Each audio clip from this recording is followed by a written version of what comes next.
আর রব্বুল আলামিন কবরে আযাব বড় কঠিন, হাসরে আযাব বড় কঠিন, জাহান্নাম বড় কঠিন জায়গা। রব্বুল আলামিন আমরা কমজোরি মানুষ, এই জাহান্নামে পড়ার মতো আমাদের ক্ষমতা নেই। আল্লাহুম্মা গফির লানা দুনুবানা ইয়া রাব্বাল আলামিন। আয় মাওলা করিম, পবিত্র ঈশার নামাজ পড়ার পর আমরা তোমার কাছে দুটি হাত তুলেছি। রব্বুল আলামিন আমরা গুনাহগার মানুষ, গুনাহের বোঝা মাথায় নিয়ে তোমার দরবারে হাজির হয়েছি।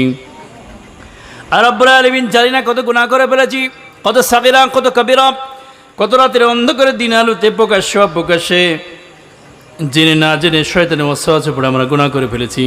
হে রব্বুল আলামিন আমাদের গুনার দিকে তাকালে হয়তো তোমার মাফ করতে ইচ্ছা করবে না, এত গুনাহ করে ফেলেছি। হয়তো তোমার রাগ হয়ে যেতে পারে গুনার দিকে তাকিয়ে। আয় রব্বুল আলামিন তুমি তো রহমান, তুমি রহিম, তুমি গফুরুর রহিম। আয় রব্বুল আলামিন আমাদের গুনার দিকে না তাকিয়ে তোমার রহমতের দৃষ্টি তাকিয়ে তোমার নামের ওসিলাই, তোমার হাবিবের ওসিলাই তুমি আমাদের জীবনের ছোট বড় সমস্ত গুনাহগুলো মাফ করে দাও। আয় রব্বুল আলামিন তুমি যদি আমাদের মাফ না করে দাও আমরা ক্ষতিগ্রস্তর মধ্যে অন্তর্ভুক্ত হয়ে যাব। আয় আল্লাহ তুমি যদি আমাদের সকলকে মাফ করে দাও, আসমান জমিনে এমন কেউ নাই তোমাকে কৈফিয়ত দিতে হবে।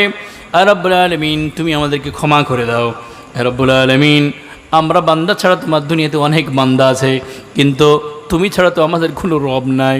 আয় রব্বুল আলামিন সন্তান যদি মায়ের কাছে আসে, মা রাগ করলে বাপের কাছে যে আশ্রয় গ্রহণ করে, বাবা রাগ করলে মায়ের কাছে যে আশ্রয় গ্রহণ করে, কিন্তু আল্লাহ তুমি তো আমাদের রব, তুমি আমাদের সব, তুমি ছাড়া তো আমাদের কোনো মাবুদ নাই।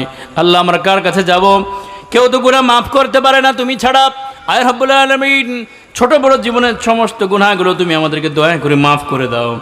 রব্বুল আলামিন আমরা যারা এখানে উপস্থিত রয়েছি আমাদের অনেক নিকটবর্তী আত্মীয় স্বজন তারা দুনিয়া থেকে বিদায় নিয়ে কবরবাসী হয়ে গিয়েছে। রব্বুল আলামিন জানি না তারা কবর কি হালাত রয়েছে, তাদের ভুলের কারণে যদি কবর আযাব হয়ে থাকে দয়া করে মেহেরবানি করে তাদের কবর আযাবটা তুমি মাফ করে দিও। কারণ তারা তো দুনিয়াতে মানুষ ছিল, তাদের চলতে হয়তো ভুল হয়ে যেতে পারে কোনো রকম।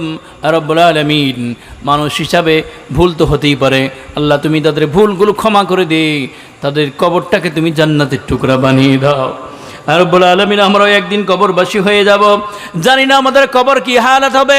আর রব্বুল আলামিন জানি না কার কাফন দোকানে চলে এসেছে, কার মৃত্যু ঘনিয়ে এসেছে।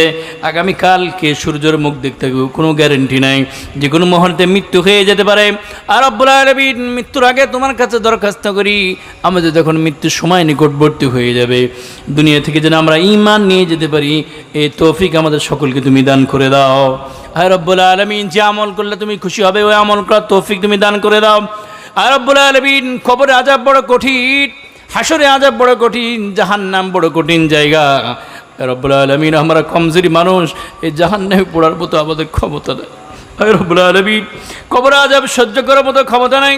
এই কবরে আযাব, এই কবর দেখার পর সাহাবীরা হাওমা করে কান্না করতেন। হযরত ওসমান রাদিয়াল্লাহু তাআলা আনহু কাঁদতে কাঁদতে দাড়ি মুবারক ভিজিয়ে যেত। রব্বুল আলামিন কবর বড় কঠিন জায়গা, হাসর বড় কঠিন জায়গা, জাহান্নাম বড় কঠিন জায়গা। আল্লাহ আমরা বড়ই দুর্বল, আমরা এই কষ্ট আমরা সহ্য করতে পারবো না। দয়া করে মেহেরবানি করে এই কঠিন জায়গা থেকে তুমি আমাদেরকে সকলকে তুমি মুক্তি দান করে দিও। আর রব্বুল আলামিন আমাদের মধ্যে যারা অসুস্থ মাওলা তুমি তাদেরকে সুস্থতা করে দাও, যারা অভাবগ্রস্ত তাদের অভাবকে দূর করে দাও, যারা পেরেশান খান পেরেশানকে দূর করে দাও, যারা কন্যা দেয় কন্যার সুপথের ব্যবস্থা করে দাও, যা মা বোনে যারা এসেছে যাদের মনের চাহিদা তুমি পূরণ করে দাও, যাদের সন্তান হয় না তো তোমাদের সন্তানের ব্যবস্থা করে দাও। আর রব্বুল আলামিন খাস করে এই মহল্লায় প্রত্যেকটা মানুষকে নামাজি পরিষ্কার মুত্তাকিন বানিয়ে দাও। এই মহল্লা থেকে দুনিয়া এবং আসমানের সমস্ত বালা মুসিবত তুমি হটিয়ে নাও। রব্বুল আলামিন যারা ব্যবসা বাণিজ্য করে ব্যবসা বাণিজ্য বরকত দিয়ে দাও, যারা চাকরিজীবী চাকরিতে বরকত দিয়ে দাও, যারা বেকার ছেলে কাজের ব্যবস্থা তুমি করে দাও, যারা কষ্ট করে ক্ষেত খামার করে ক্ষেত খামার বরকত দিয়ে দাও। আর রব্বুল আলামিন এই মাহফিলের আয়োজন যারা করেছে কষ্ট করে শ্রম দিয়ে অর্থ দিয়ে টাকা দিয়ে আল্লাহ দুনিয়া এবং আখিরাতে উত্তম বদলা তুমি তাদের দান করে দাও। আল্লাহ যে কথাগুলো আমরা আলোচনা করলাম আর রব্বুল আলামিন পরিপূর্ণভাবে আমাদের আমল করার তৌফিক তুমি দান করে দাও। আমাদের এই দোয়াটিকে তোমার ফজলে করমে তুমি কবুল করে নাও। রব্বানা তাকাব্বাল মিন্না ইন্নাকা আনতাস সামিউল আলিম ওয়া তুব আলাইনা ইন্নাকা আনতাত তাওয়াবুর রহিম।